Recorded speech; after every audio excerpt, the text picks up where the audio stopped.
Welcome to the 2018 Defense Supply Center Columbus POW MIA Recognition Day. I am Terry Hilton from Defense Finance and Accounting Service, Columbus, and I will be your narrator. Our host for today's ceremony is Colonel Jeanette Ketchum, Chief of Staff, DLA Land and Maritime. It is with tremendous respect and gratitude that we, the men and women of DLA Land and Maritime, gather to honor our nation's warriors who were held as prisoners of war and those still listed as missing in action. Their sacrifices while defending our nation's interests and upholding the cause of freedom and democracy abroad must never be forgotten.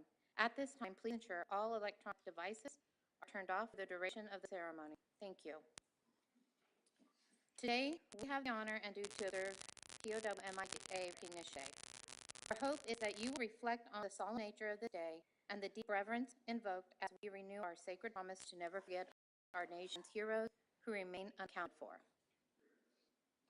Ladies and gentlemen, please stand for the arrival of the official party, the singing of the national anthem by Miss Lisa Griffin, and the invocation given by Pastor Mark Fennell. Please remain standing for a moment of silence after the invocation.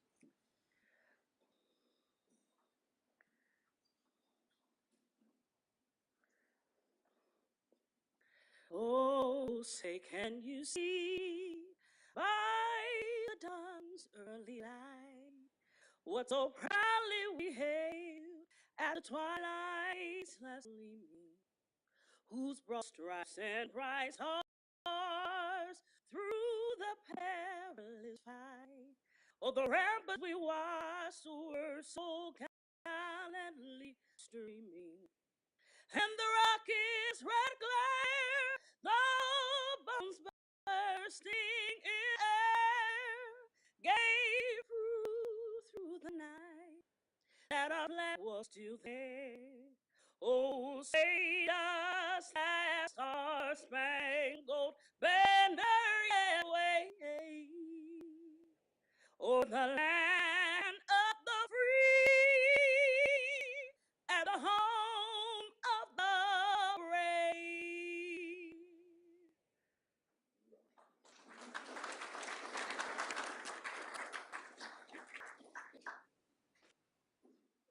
Thank you for this opportunity. If you so choose at this time, please bow your heads with me in honor of all of our veterans and who have paid the ultimate price for our freedom in this great country. Dear Lord God, thank you, Lord, for the great blessing of living in this and serving in this country, Lord.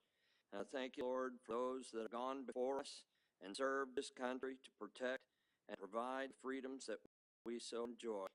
Lord God, thank you for the sacrifices they have put on the line, the sacrifices of their families, and most of all, thank you for the ultimate sacrifice of your Son, the Lord Jesus Christ, who gave himself for us and for this country. Lord, my own son served in battlegrounds of the war on terrorism and made it back home safely. Some soldiers, though, don't make it back home. Some come home with scars and injuries. Help us, Lord God, help us as citizens of this country to always stand and care for our veterans and for their families. Thank you also for the privilege that I had of serving this country in the military and now as a civil servant. May our country continue to stand strong and bless our veterans for their service. In the name of the Lord Jesus Christ, our Creator. Amen. Thank you, Ms. Lisa Griffin, for that wonderful rendition of our national anthem, and thank you, Pastor Mark Fennell, for the inspiring words. Now, take a moment in silence to remember those who are still missing in action and commemorate the great sacrifice for our nation.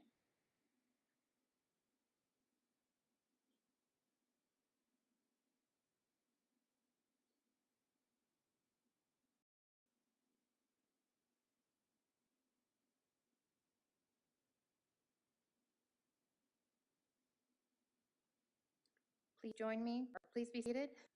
Please join me in recognizing some of our distinguished guests. Our host for today's ceremony is Colonel Jeanette Ketchum, DLA Land and Maritime Chief of Staff. Our guest speaker for today's ceremony is the Strategic International Coordinator for Southern Asia at the Defense Prisoner of War and Missing in Action Accounting Agency, Mr. Jack Cole. We also have the Honorable Kim Maggard, Mayor of the City of Whitehall, Mr. Wade Brockwell, Chief of Staff, Defense Finance and Accounting Service, Columbus, Mr. Griff Warren, Director of Operations, DLA Land and Maritime, Mr. James McClarty, former Director, Commander, former Deputy Commander, DLA Land Maritime. We would also like to recognize two Gold Star families in the audience today.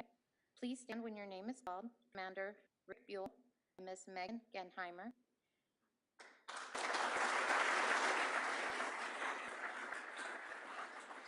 If there are any other Gold Star families in the audience, please stand for a moment to be recognized.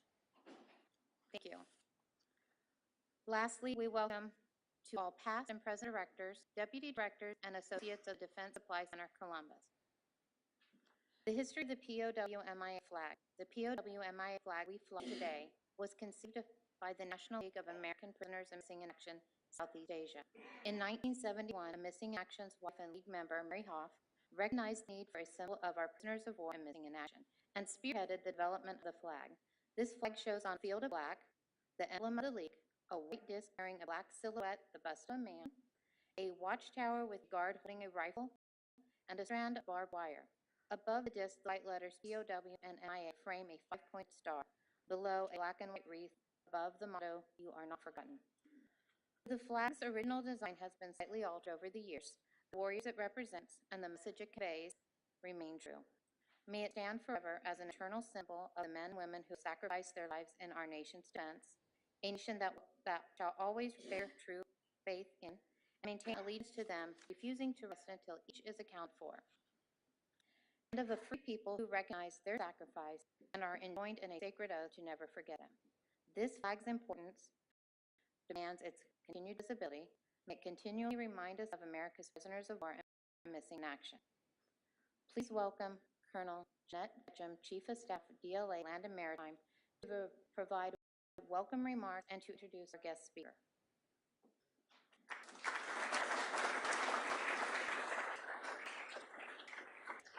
First of all, thank you, Pastor Fennell. I know you were a last-minute call, and we appreciate that, and Ms. Griffith, that lovely rendition. I'd like to welcome everyone for what is and remains one of our nation's most committed vigils, the repatriation of our POWs and MIAs. Today's POW-MIA commemoration program, themed Never Forget, is in remembrance of the more than 80,000 American patriots, men and women who are still listed as prisoners of war or missing in action in service to our country. I'm honored to be part of this event. This is my first DLA, and I'd like to take a couple of minutes to acknowledge special guests here with us today. Mr. Cole, our guest speaker, thank you for making the trip out to Ohio. Mayor Meggard, ma'am, thank you for taking the time to join us today. Mr. McClarty, thank you for being here, sir. And Mrs. Megan Genheimer and Commander Tard Buell, thank you for being with us on this significant day for your family. By honoring our brave warriors today, we validate the ideals that America projects globally: individual freedoms, human dignity, belief in self-determination. Many of us experience the loss of friends and family in support of America's mission, but POW-MIA families, a day like today is not only about closure and remembrance, but also about hope. I've had the honor of meeting one such family, and I'd like to tell their story today. Back 2002, I was a captain in San Antonio, Texas, my hometown, and I received a call from a complete stranger. It was a major in the Air Force who was a nurse stationed in South Dakota. Her father had been a pilot in Vietnam and was MIA. Her mother had remarried, but obviously had not forgotten. And every year she was invited to POW-MIA events. She'd never gone because she didn't want to go alone. Her daughter had been stationed all over the world. So she did what a daughter would do. She went on the Randolph Air Force Base website, looked at the company grade officer council president, and found my name. And she asked me if I would escort her mother to an event. So it was Thursday afternoon. The event was Saturday morning at 7 across town. And it was in this uniform, which can sometimes be hard to move in, you know what I'm talking about. And so I didn't hesitate to say yes, because that's what we do. We treat each other like family, even if we're complete strangers. We had a GO at basic training when I was at Lackland who would tell all the new airmen, the Air Force, you have three families. You have one you're born into, one you marry into, and the one you serve with. And that's the motto, that's the spirit that we take in the Air Force, that we look out for each other, we take care of each other as family. That family never forgot, and I've never forgotten that family. What I would like to say is that on days like today, we remember these families. Today, we're fortunate to have Mr. Cole here as a guest speaker.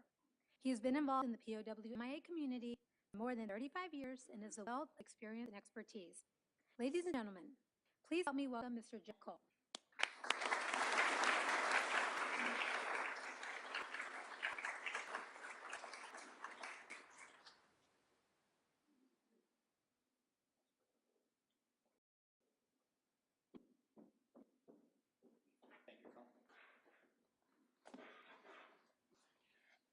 Now, this is when everything goes south because I have to turn it on.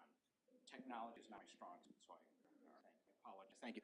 Colonel, thank you. Mayor, Mr. McGarity, Commander Bull, Mrs. Heimer. If I'm not mistaken, I may have been at your father's funeral at Arlington 2013. So, on behalf of the 600 of my colleagues in the Defense Prisoner of War Missing in Action Accounting Agency and our director, Kelly McCaig, thank you very much for this invitation.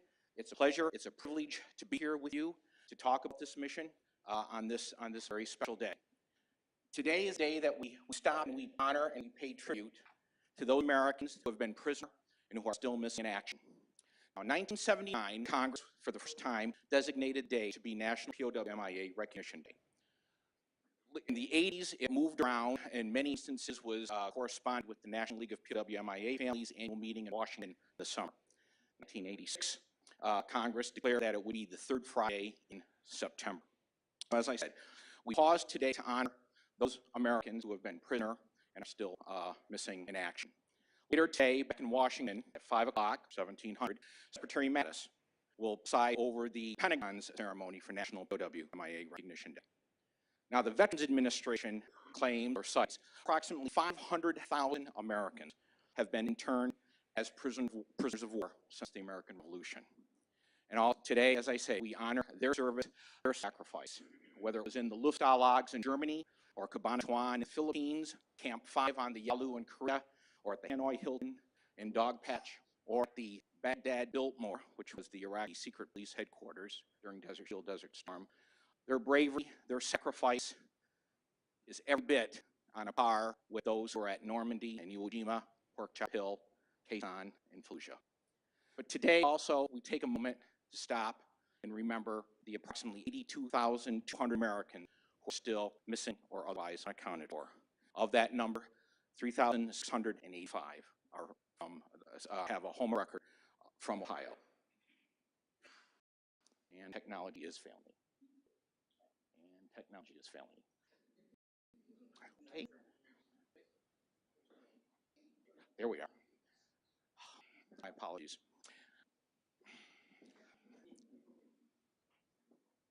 Okay.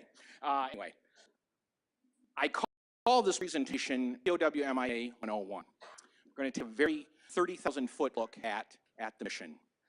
Most of this briefing has been culled from briefings that we do for our families.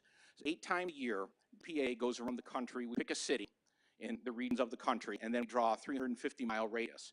And we invite all the family members of personnel still unaccounted for from World War II, Korea, Vietnam, Cold War, Desert Shield, Desert Storm. We bring them into a city. And we start the day at 09 with briefings, and we run through the entire day. In the afternoon, they have an opportunity to sit down individually with case analysts and go through their loved one's file one-on-one. So most of this briefing, since most of the families now that are coming to our family updates, between 40 and 60% are first-timers, we put this briefing together as a very general, very broad overview of the mission. A couple of takeaways that I ask you to keep in mind. Number one, the magnitude of the task before us. Number two, every conflict that we are responsible for, we handle differently. We attack it differently. We approach it differently. And finally, and perhaps most importantly, most unfortunately, time is the greatest enemy in this mission. Now, set the stage. We're going to play a video, DPAA video, that Mr. Kevin Costner narrated for us. So kind of sets the stage, and then we'll pick it up the rest of my presentation.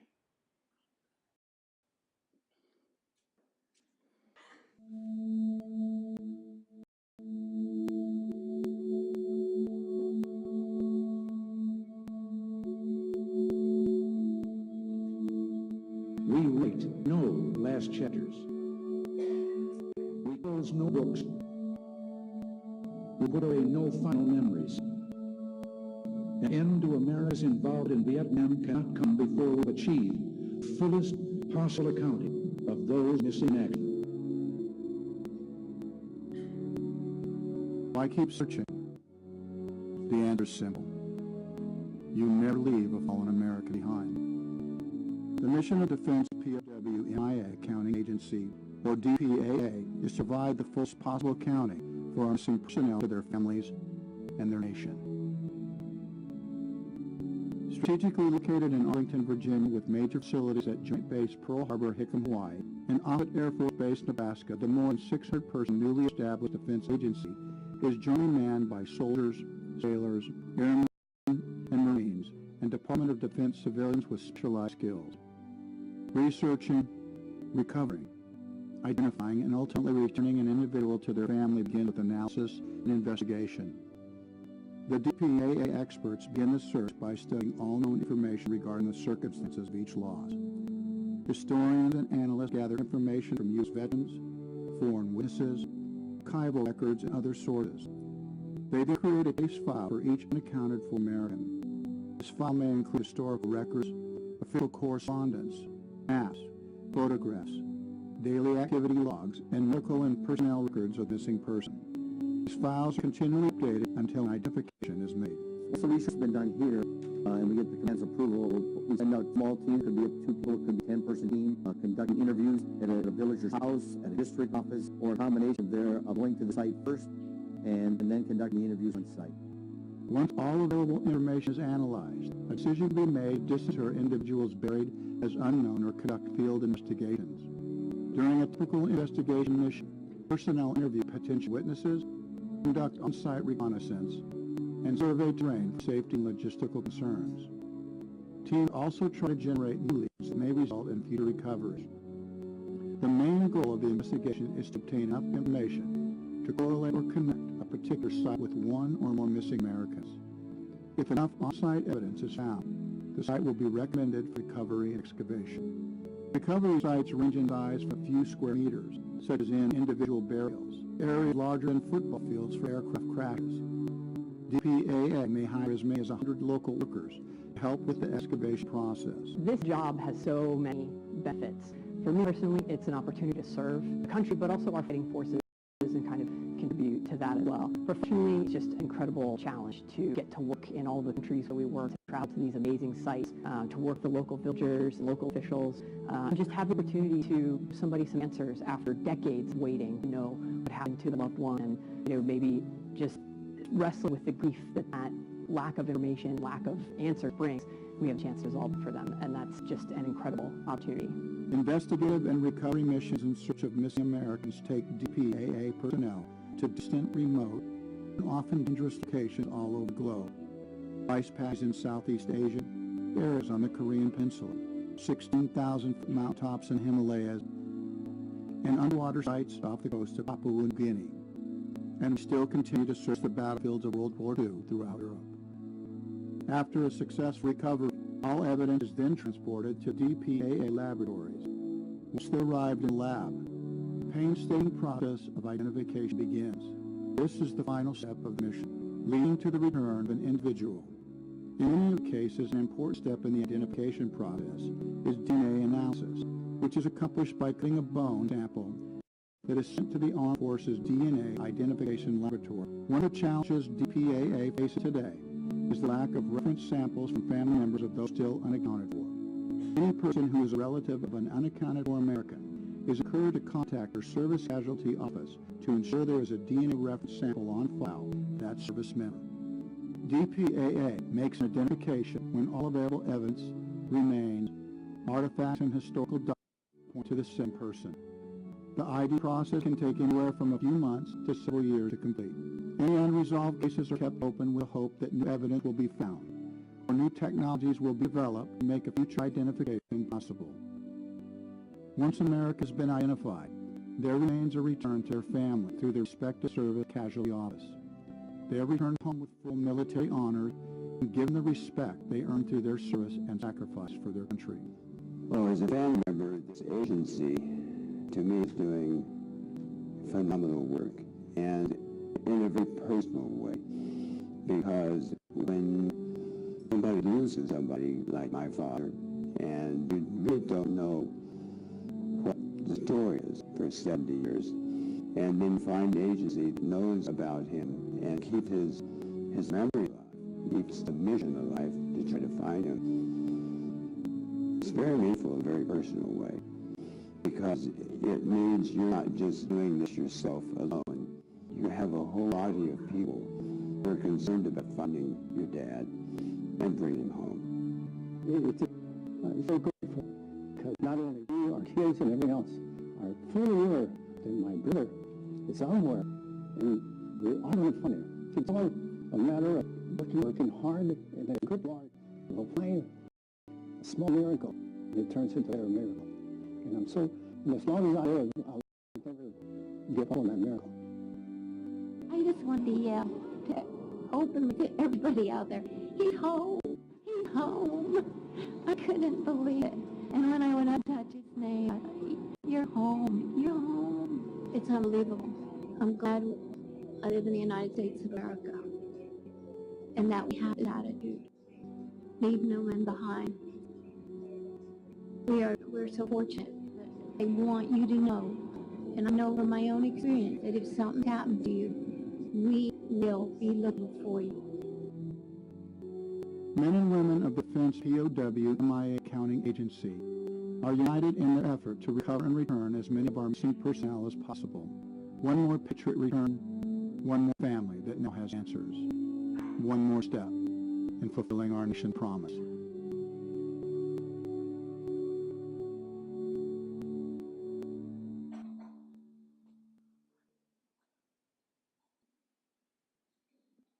It's hard to follow Kevin Costner after that, so I will do my best here. By the way, I brought some copies of that video, and Mr. Beecham Rich has them, and take them, please. If you're a member of a veterans post or something like that, please take them. And if you need more, you saw our website address up there. Contact us, and we will get you more. We will get you more copies of that video. Very quickly, just a little history of DPAA. We stood up in 2015, but our legacy goes back to the Vietnam War, starting with the DIA Special POW Office in 1964, and then the Joint Personnel Recovery Center in 1966 under the Military Assistance Command Vietnam Studies and Observations Group, VSOG. As you can see through the various gyrations and iterations, ultimately my previous organization, Defense Prisoner of War Missing Personnel Office, DPMO, Air Force Life Sciences Equipment Lab, the Artifacts, and then Joint POW MIA Account Command at US PACOM. 2015, we all came together to become Defense POW MIA Accounting Agency.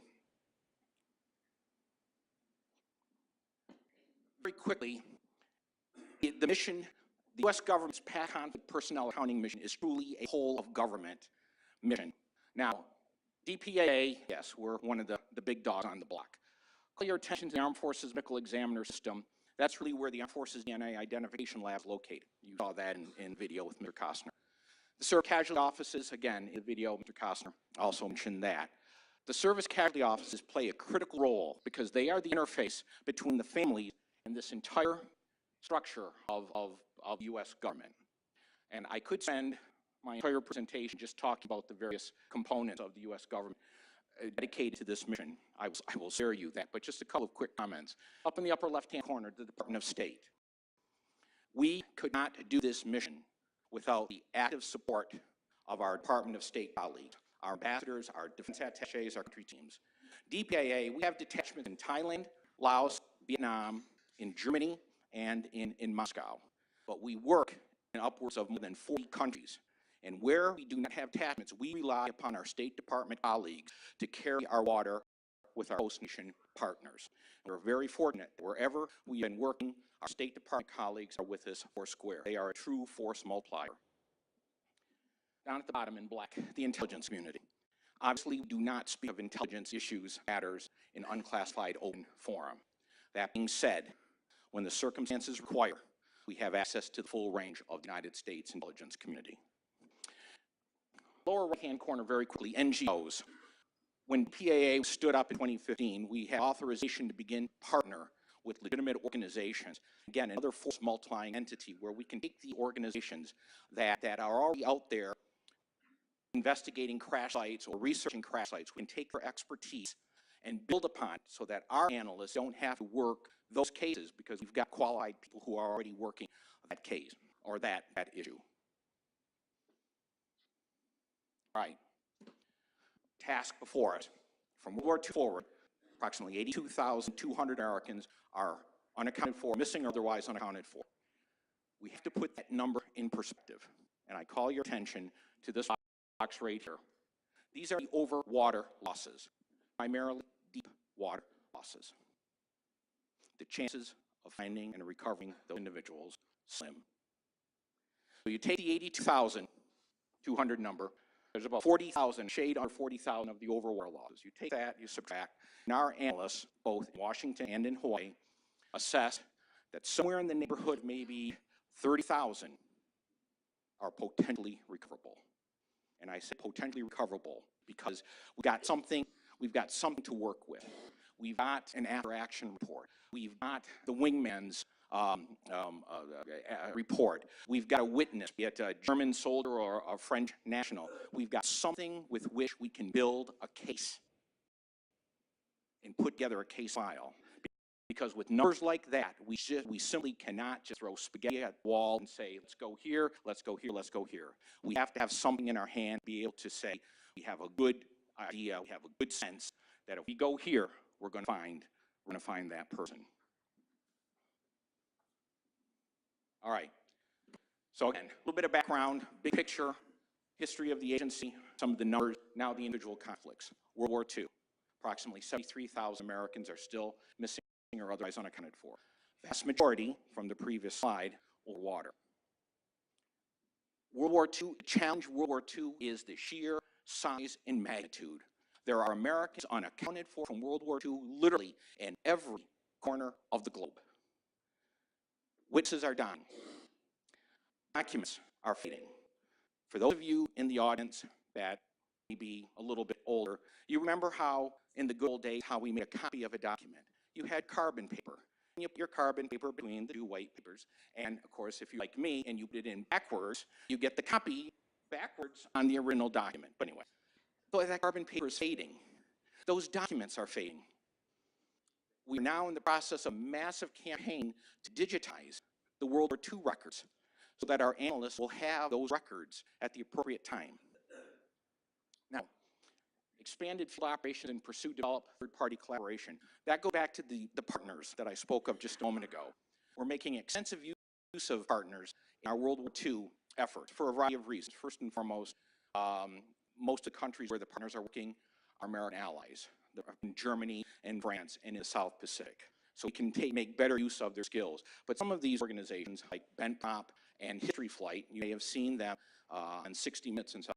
They have been working down in Papua New Guinea and Palau for many, many years, researching crash sites.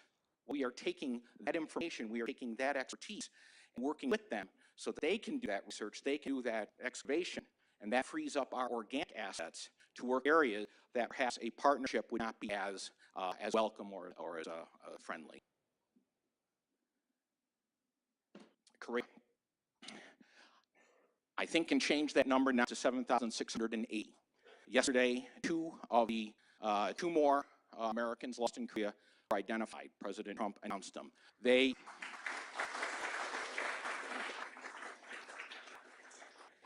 were part of we call it the K-55. In late July, earlier this summer, late July, North Korea turned over 55 boxes of remains. In those boxes, more than 55, as in the past, North Koreans commingled remains. And our analysts are still working to determine how many are actually in there.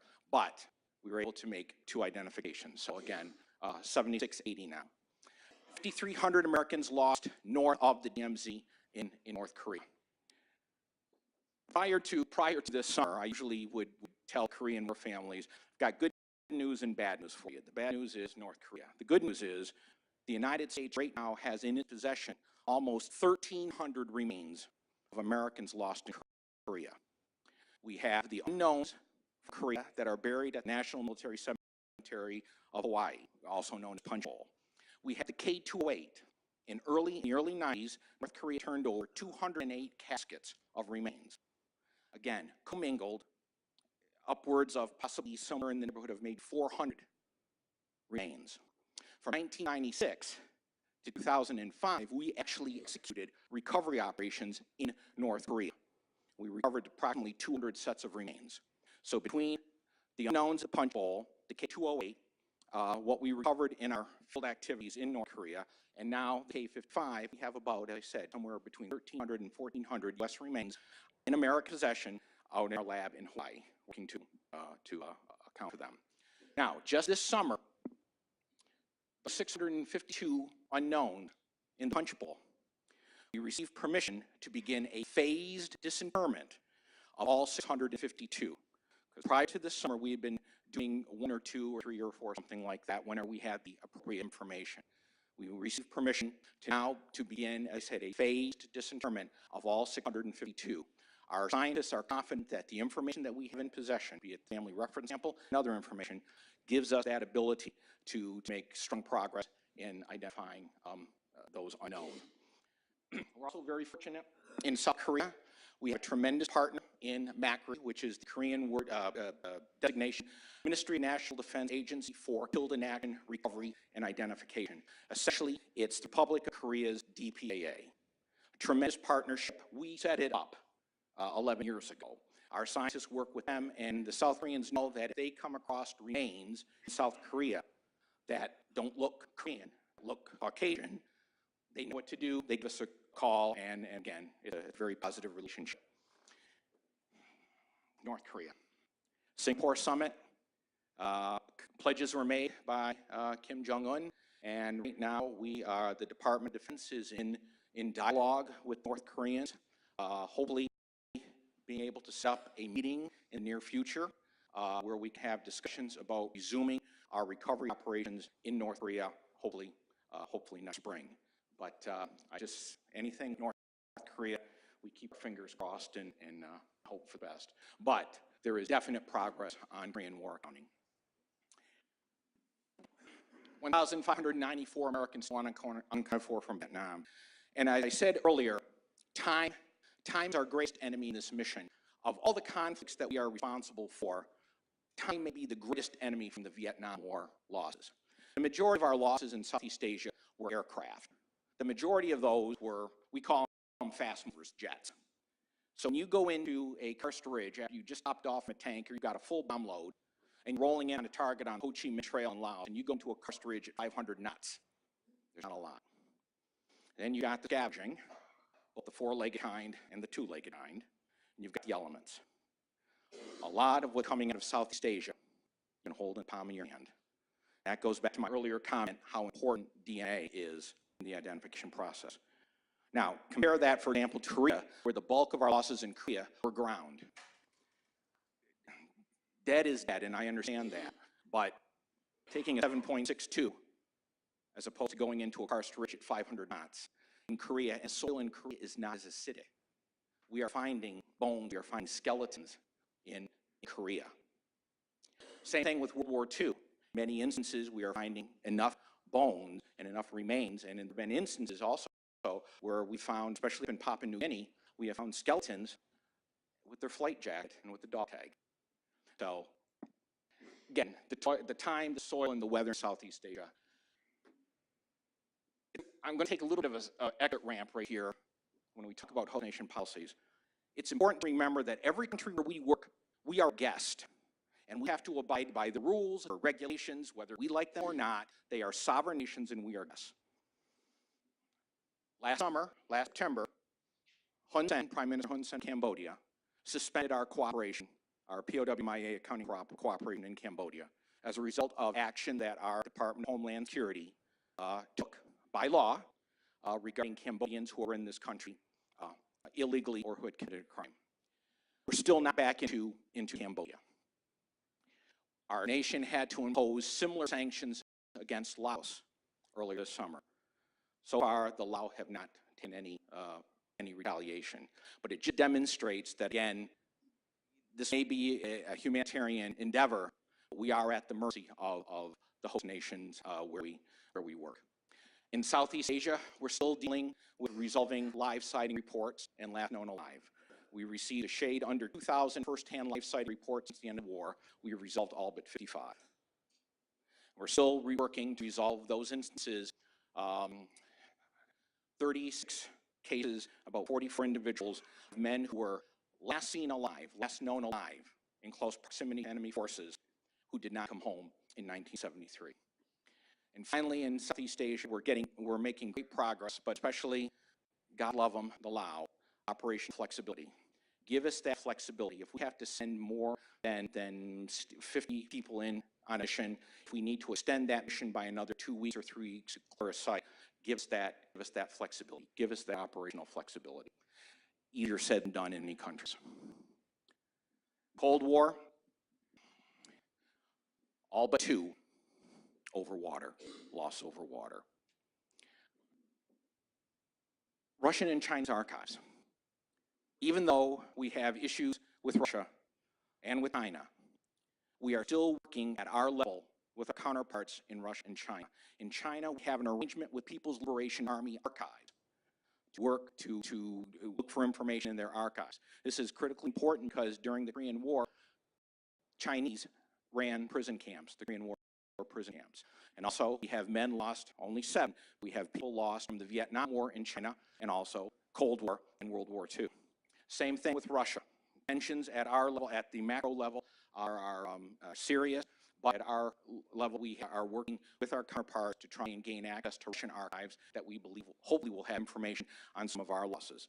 Again, going back to Korea, the majority of North Korean air MiG sorties during the war were flown by Russian pilots. Middle East and North Africa, 2 from Desert Storm, one of whom is home of record, Ohio. We have 3 contractors from Iraqi Freedom. And then in 1986, you may recall, Muammar Gaddafi sponsored the bombing of a disco in Germany. And we retaliated, El Dorado Canyon. We lost an FU-11. We still have one American for that rig still unaccounted for.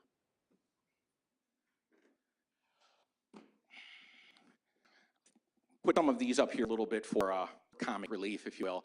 Give you an idea of some of the terrain. You saw that with Kevin Costner, but I call your attention to this slide. And that was taken in Thanh Hoa province, which is the old North Vietnam, old North Vietnam, just a couple provinces north of the old DMZ. RF-8 Crusader, Navy Recon Crusader, was lost.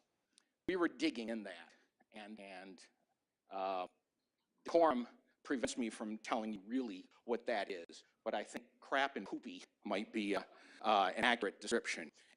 It stuck to high heaven. I mean, the villages are throwing everything in there. And when I say everything, I mean everything. This was our first director, DPA Director Mike Winnington, working at that site. I call your attention to gloves.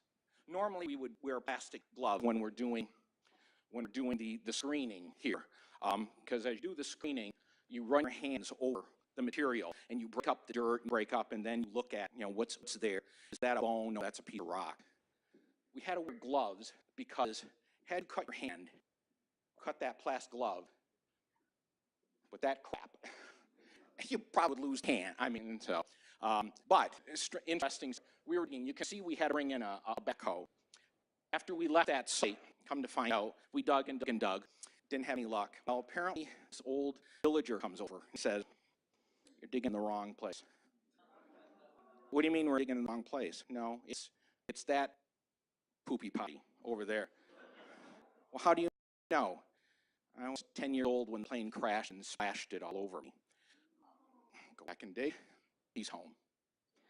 I call this picture, why is this man smiling? This is just this past March in Quang Nam province, which is southwest of Da Nang. The person to the left or to the right of why is this man smiling? That's Director McCaig. This is our Consul General from Saigon. So we were in Southeast Asia, we were in Vietnam as part of oversight visit. So we're going down to Quang Nam to visit a recovery site. So I said to our detachment commander, Colonel Paji. I said, okay, Paji, now, don't let this Adonis-like figure fool you. What's this site visit going to be? So, Jack, don't worry about it. It's a little bit of a hill. You'll go up. There's a level. You'll go up a little bit more. I said, okay, Jack, would I lie to you? That was my first tip off. So we land. We fly down to Da Nang, take a helicopter down to Kuala. We land. Get out. Oh, my God. Well, you can see, that's the back of my head in that picture, going up. I call it Mount Everest. And the fact that I made it up there, I consider a point of great pride that I actually did make it up that hill. But once we got up there, you can see we have to cut the jungle, you have to cut the bamboo, you have to literally clear the site to be able to put up the screening stations. And our teams, their base camp was below LZ. So in the morning, they had to hump up first the LZ, then had to climb Mount Everest. And with the heat, humidity, you throw in some rain, and even though they had dug steps, sandbag steps into Mount Everest, it was still sloppy and slippery. They have to go up, and then at the end of the day, they come down. And I'm going to tell you, God bless those wonderful men and women that are doing this mission, because going up and down, and they had to go up and down to get down to the base camp. Tremendous stamina. It's inspiring to be out there with our men and women who are doing this job. I'm all smiling. It's like I'm on the verge of either a stroke or a heart attack. And they're sitting there, great, this is wonderful, the greatest mission, and I'm just sitting there thinking, is there gin and tonic in my future, or am I going to live to make happy hour? So, I bring a little levity here to a very serious issue, and I'm not being flippant, but to be out there and see our soldiers and sailors, our young men and women, it is truly, truly inspiring. And I'm old enough that I'm going to call them, those kids are just wonderful kids. Why we do it? This slide, this has a special significance to me. That's Judy Bouchard, Judy Boyer Bouchard. Her brother, Al, is in the casket. Al was part of a three-man Special Forces SOG recon team that was lost in March 1968 in Laos. In my career, starting with the League of Families back 1981-82 up until today, I have worn bracelets of all three of the Americans that were part of that recovery team. Team 010, Ron Brown, came home in 2000. I took his bracelet off, and then I had a special bracelet made of the two remaining Americans. Al Boyer, who was the assistant team leader, and then Greg Houston, whose family lives in Sydney, Ohio, who I will see on Sunday. Al came home in 16. Judy got the phone call from armed casualty the day before would have been his 70th birthday. I knew the family. I've known the family for years and years. Long story, I won't bore you with the detail, but I've known the family for almost 20 years. Mr. Linton was the director at the time. I knew the family. He said, Jack, you're coming with me when we go down with armed casualty, because the service casualty will go to family member once an idea is made. They will go and brief the family and then sit down and discuss the funeral arrangements. So he says, Jack, saddle up, we're going with me. We're going to go down to Judy and tell her. We did that. A couple weeks later, Judy called me, and we were talking about the funeral. And she said, Jack, would you do Yulee? And it was probably one of the high points of both personally and professionally to be a part of that. Interesting story, really quickly, and I know I'm blowing my time all heck, but Al and a guy by the name of Doug Hagen, high school buddies in Illinois, I believe. Hagen was the class president. Al was the vice president. They both go on to college. Al drops out of University of Montana, joins the Army, joins Special Forces, goes MAC-VSOG, and is lost in 1968. Doug, once he finds out his buddy is missing, Doug drops out of college, joins the Army, joins Special Forces, and goes MAC-VSOG. August 1971, Doug's recon team up near Quezon, up in the northwest corner of Vietnam, run into just a massive rap storm of NBA. Doug is killed. and in the process is awarded the Medal of Honor. Doug's buried in Arlington. So fast forward, Al's identified. Al comes home, and Judy said, I want Al to go to Arlington. And then she said, do you think there's a chance that Al could be buried near Doug? Mr. Linton, our director, in a previous assignment, happened to be a military district of Washington commander. So I was in his office, he picked up the phone, made a couple phone calls to Arlington.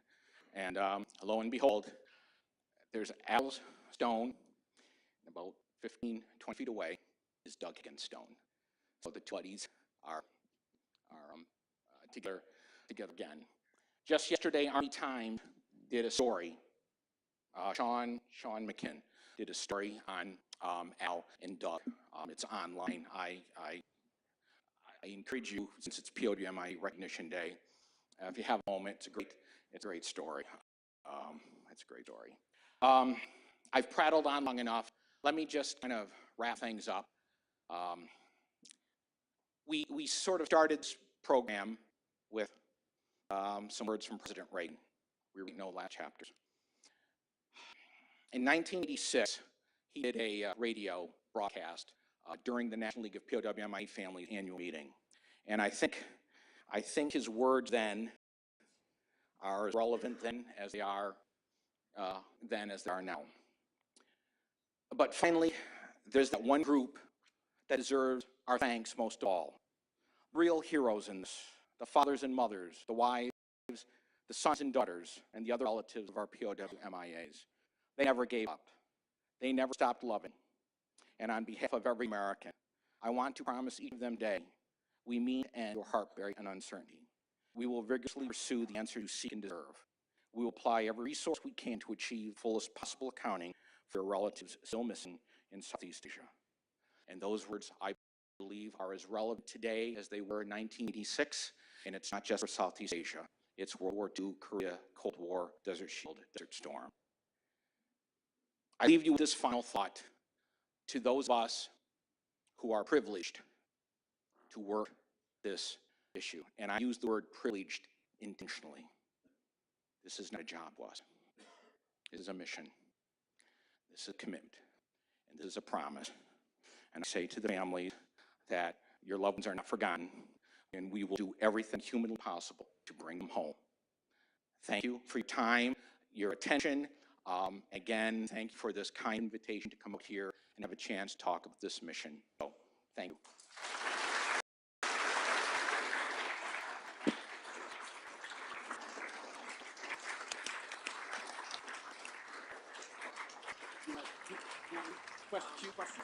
At this time, we would like to open the floor for questions and answers.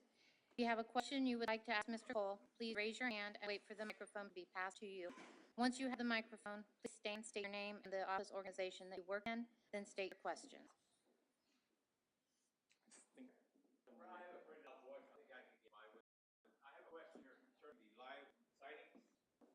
What if you were to find that it was a soldier who was missing, decided to stay? What's the outcome then? You know, they decided to stay in the country. As a matter of fact, we had that instance with Bobby Garwood from Vietnam. We knew Garwood had been scarfed up by the VC, I think March 1965. We knew by 1973 that, I suppose I have to be very careful how I phrase things, that he decided to stay. 1978, 1979, I believe he was in a restaurant or a bar in Hanoi. He passes a note to, I believe it was a Swedish diplomat or Swede. I'm an American, I want to go home. So the Vietnamese let him go. I mean, obviously, they let him go. He was not in a captive situation. If we have no evidence that any Americans are still being, first of all, let me be very clear. We have no evidence, no verifiable, no credible evidence that any Americans are being held against their will or were held against their will, and I'll speak with Southeast Asia, and that's I'm most familiar with, in a situation where someone had decided to stay behind, he'd come home, and then I think it'd be up to the individual services how they're going to handle that.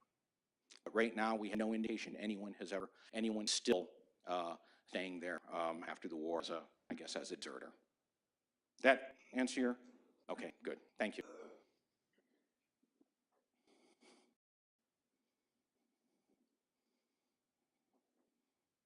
Okay, I've bored everyone in there. No, they're all sitting there going, okay, it's lunchtime, let's go here. Mr. Cole, thank you for your participation in today's program. We truly appreciate it. If you would, please remain while Colonel Jim joins you on center stage. She would like to present to you a memento in appreciation for all you do for our nation's heroes. So Mr. Cole actually remarked about the poster and said that it's water level and you kind of read mine. So it's sort of like Oh my God, this is great. Oh, thank you, ma'am. Thank you so much. This is a personal letter from Admiral Palmer, who couldn't be here today. Thank you for everything. Who here wasn't touched by his very important. Thank you. Thank you. Thank you.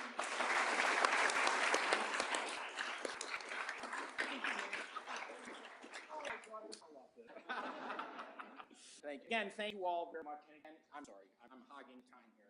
I told Rich, this is, I think, my second or third POWIA Recognition Day event at a Defense Logistics Agency facility. I was up in Philadelphia. I can't remember the other one.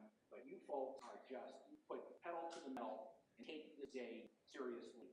And for that, I thank you. And my 600 colleagues at EPAA, thank you for putting on such a great program and really embracing this day, this issue. So thank you, and again, have one.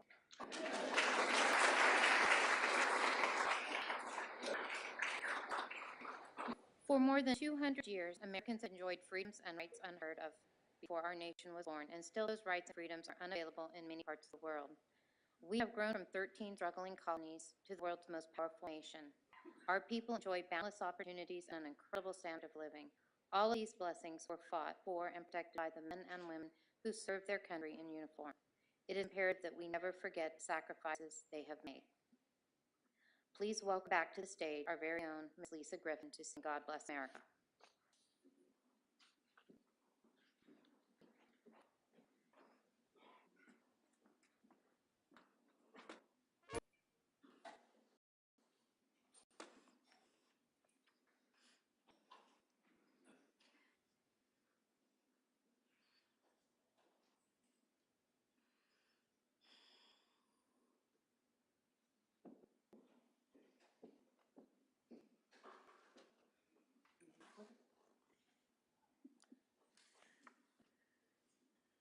All right, with a little bit of technical issues.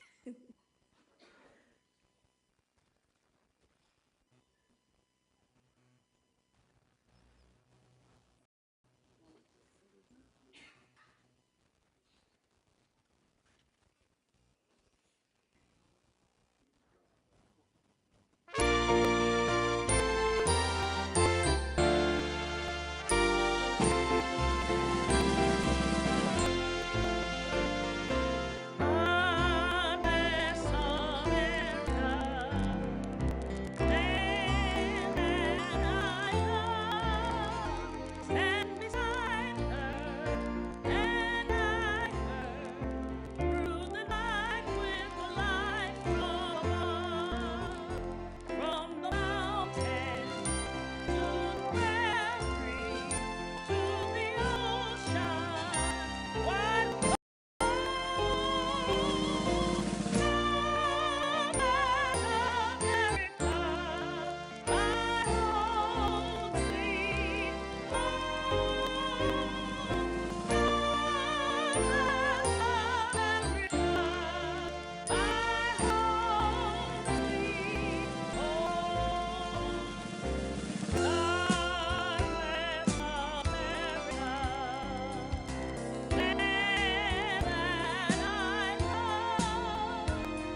Thank you, Ms. Griffin. Ladies and gentlemen, this concludes our ceremony. If you would like to meet Mr. Cole, he has agreed to stay for a short time. Please make your way down to the stage to greet him. Thank you for coming. Enjoy the rest of your day.